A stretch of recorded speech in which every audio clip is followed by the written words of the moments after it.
Hello friends, welcome back to our channel. இன்றைக்கி ரொம்ப யூஸ்ஃபுல்லான கிச்சன் டிப்ஸ் தான் கொண்டு வந்திருக்கேன். என்னென்ன டிப்ஸ்ன்றதை பார்க்கலாம். அதுக்கு முன்னாடி நீங்கள் இந்த சேனலுக்கு புதுசாக இருந்தால் சேனலை சப்ஸ்கிரைப் பண்ணிக்கோங்க. இந்த டிப்ஸ் எல்லாமே உங்களுக்கு ரொம்ப யூஸ்ஃபுல்லாக இருந்தால் ஒரு லைக் கொடுத்துக்கோங்க. உங்களுடைய ஃப்ரெண்ட்ஸ் அண்ட் ஃபேமிலி எல்லாேருக்கும் ரொம்ப யூஸ்ஃபுல்லாக இருக்கும் இந்த டிப்ஸு அப்படின்னு சொல்லி நீங்கள் நினச்சிங்கன்னா அவங்க எல்லாருக்கும் ஷேர் பண்ணிவிடுங்க. சேனலில் மறக்காமல் சப்ஸ்கிரைப் பண்ணிவிட்டு பக்கத்தில் இருக்க பெல் ஆப்ஷனில் ஆல் கொடுத்துக்கோங்க. அப்போ தான் நாங்கள் போடுற எல்லா வீடியோஸும் உங்களுக்கு நோட்டிஃபிகேஷனாக வரும். வாங்க முதல் டிப்ஸ் என்ன அப்படின்றத பார்க்கலாம்.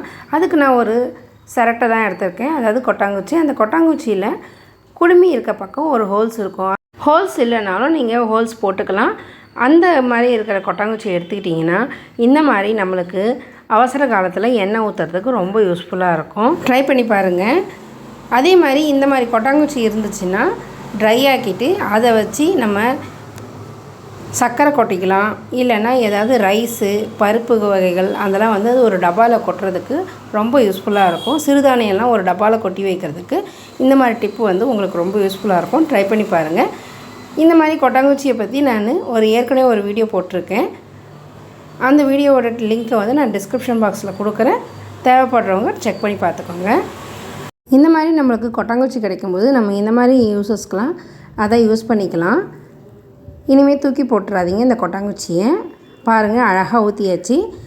ஒரு சொட்டு கூட கீழே சிந்தாமல் ஊற்றியாச்சு. இப்போ நம்ம வந்து இதை மூடி எடுத்து வச்சிடலாம். வாங்க நெக்ஸ்ட் டிப் என்னன்றதை பார்க்கலாம். நாம் யூஸ் பண்ணுற இந்த வாஷ்பேஷனை டக்குன்னு ஒரு க்ளீன் பண்ணோம் அப்படின்னா இந்த மாதிரி நீங்கள் செய்யுங்க. ரொம்ப யூஸ்ஃபுல்லாக இருக்கும். டக்குன்னு க்ளீன் ஆகிடும். இந்த மாதிரி நம்ம அடிக்கடி செய்யும்போது வாஷ்பேஷன் வந்து எப்பயுமே க்ளீனாக இருக்கும். இந்த வாஷ்பேஷனை பற்றி ஏற்கனவே ஒரு வீடியோ போட்டிருக்கேன். அதனோட லிங்க்கையும் நான் டிஸ்கிரிப்ஷனில் கொடுக்குறேன். செக் பண்ணி பாருங்கள்.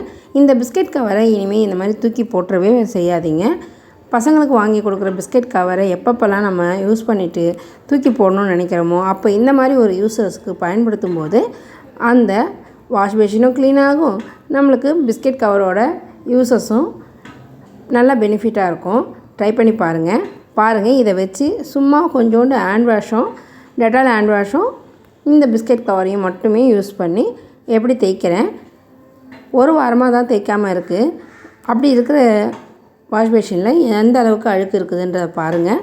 இந்த மாதிரி நம்ம அடிக்கடி தேய்ச்சி கொடுக்கும்போது கண்டிப்பாக வாஷ்பேஷன் வந்து எப்பயுமே க்ளீனாக வெள்ளை வெள்ளையன்னு இருக்கும். ட்ரை பண்ணி பாருங்கள். நம்ம இதுக்காக வந்து ரொம்ப காசு செலவு பண்ணி ரொம்ப அழுத்தி தேய்ச்சிட்டுலாம் இருக்கவே வேணாம். இந்த மாதிரி நம்ம அடிக்கடி செஞ்சு கொடுக்கும்போது வாஷ்பேஷன் வந்து ரொம்ப க்ளீனாகவே இருக்கும்.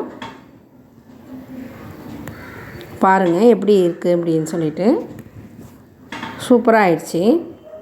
டேப் மேலே இருக்கிற உப்பு கரையும் வாஷ்பேஷன் சுற்றி இருக்கிற தண்ணியில் வரக்கூடிய இந்த உப்பு கரையே வந்து நமக்கு ரொம்ப இடைஞ்சல் பண்ணும். இதை வந்து நம்ம இந்த மாதிரி அடிக்கடி செய்யும்போது கண்டிப்பாக வாஷ்பேஷன் வந்து எப்பயுமே க்ளீனாகவே இருக்கும். ட்ரை பண்ணி பாருங்கள். இனிமேல் வந்து நம்மளுக்கு ரொம்ப கஷ்டப்பட்டு அழுத்தி தேய்க்க வேண்டிய அவசியமே கிடையாது. இந்த மாதிரி பிஸ்கெட் கவரை நம்ம வந்து தூக்கி போடாமல் இந்த மாதிரி செய்யும்போது எவ்வளோ பளிச்சுன்னு இருக்குது பாருங்கள். குழாலாம் இந்த மாதிரி செய்யும்போது நம்மளுக்கு நல்லாவே இருக்கும். வாஷ்பேஷனு முதல்ல இருந்ததுக்கும் இப்போ இருந்ததுக்கும் எப்படி இருக்குது பாருங்கள். வாங்க நெக்ஸ்ட் ஒரு டிப் பார்க்கலாம். இது வந்து குக்கிங் டிப் தான். என்னென்னு பார்த்தீங்கன்னா, நமக்கு அடிக்கடி கீரை செஞ்சு சாப்பிட முடியல அப்படின்ற பட்சத்தில் நம்ம இந்த மாதிரி ஒரு கீரையை செஞ்சு சாப்பிடும்போது நமக்கு நல்ல சத்தும் உண்டு.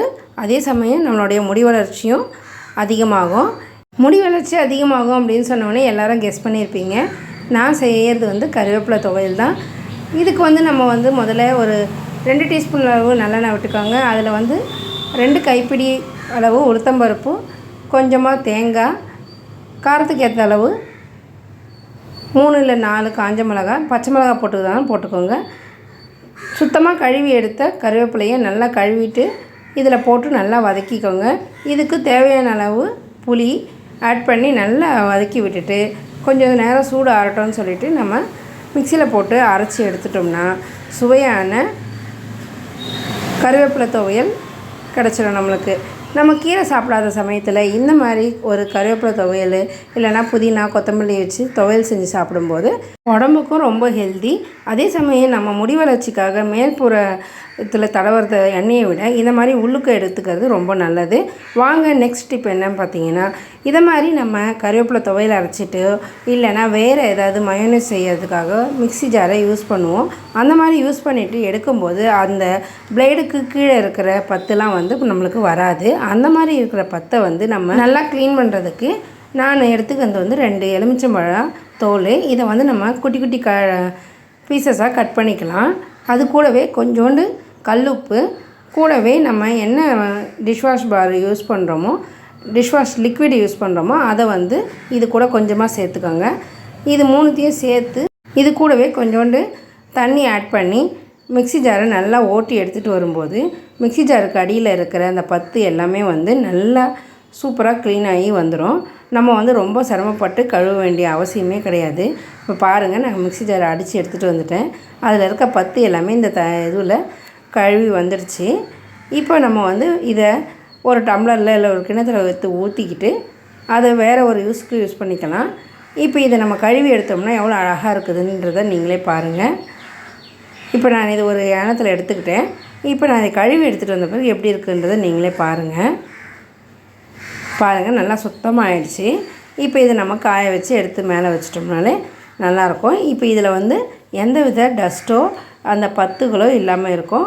அதே சமயம் நம்ம லெமனும் உப்பும் போடுறதுனால இந்த மிக்சியில் நம்ம அரைச்ச மசாலாவோ இல்லை ஏதாவது ஒரு இதுக்காக யூஸ் பண்ணியிருப்போம் இல்லைங்களா, அதனுடைய வாசனையும் எதுவுமே இருக்காது. நமக்கு ஜார் ரொம்ப சுத்தமாக இருக்கும். அதே சமயம் கொஞ்சம் சுத்தண்ணி ஊற்றியும் நம்ம கழுவிக்கலாம்.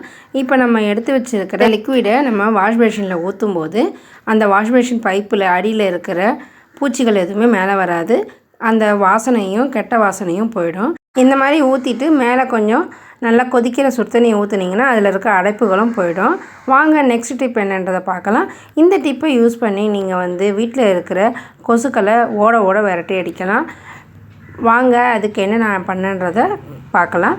இப்போ நம்ம ஒரு சிரட்டையில், அதாவது கொட்டாங்குச்சியில் கொஞ்சமாக ஒரு டீஸ்பூன் அளவு மஞ்சத்தூளும் அதை கலக்கிற அளவுக்கு நம்ம கொஞ்சமாக வேப்ப எண்ணெயும் எடுத்துப்போம்.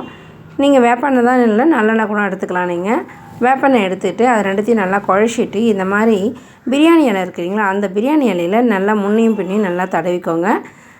இந்த சிரட்டையில் கொஞ்சமாக தேங்காய் நார் வச்சுக்கிட்டு அது மேலே ஒரு 2 கற்பூரம் வச்சுக்கோங்க. இதுலேயே நம்ம எண்ணெய் தடவி வச்சுருக்க அந்த பிரியாணி இலையும் வச்சுக்கிட்டு அதை வத்திப்பட்டி வச்சு ஏற்றுனீங்கன்னா அந்த கற்பூரம் எரியறது ஃபுல்லாக எரிய விடக்கூடாது.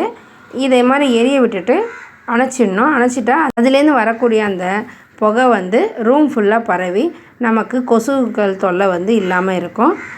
இந்த மாதிரியும் நீங்கள் ட்ரை பண்ணலாம். இல்லைன்னா நொச்சி இலை பவுடருவே நமக்கு கடையில் விற்கும். அந்த மாதிரி எடுத்துகிட்டு இந்த மாதிரி நம்ம சாம்பிராணி போடுற மாதிரி அதில் தூவி விட்டோம்னா நல்லாவே இருக்கும். நொச்சி இலை ஃப்ரெஷ்ஷாக கிடச்சா அதையும் நீங்கள் காய வச்சு இது மாதிரி பொடி பண்ணி யூஸ் பண்ணிக்கலாம். இந்த டிப்ஸ் எல்லாமே உங்களுக்கு ரொம்ப யூஸ்ஃபுல்லாக இருந்திருக்கும்னு நினைக்கிறேன்.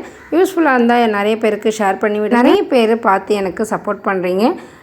எல்லோரும் சேனலை சப்ஸ்கிரைப் பண்ணலாலும் ஒரு லைக்காவது போட்டு விடுங்க. இவ்வளோ நேரம் என்னுடைய வீடியோவை பார்த்ததுக்கு ரொம்ப தேங்க்ஸ் ஃப்ரெண்ட்ஸ். பாய்.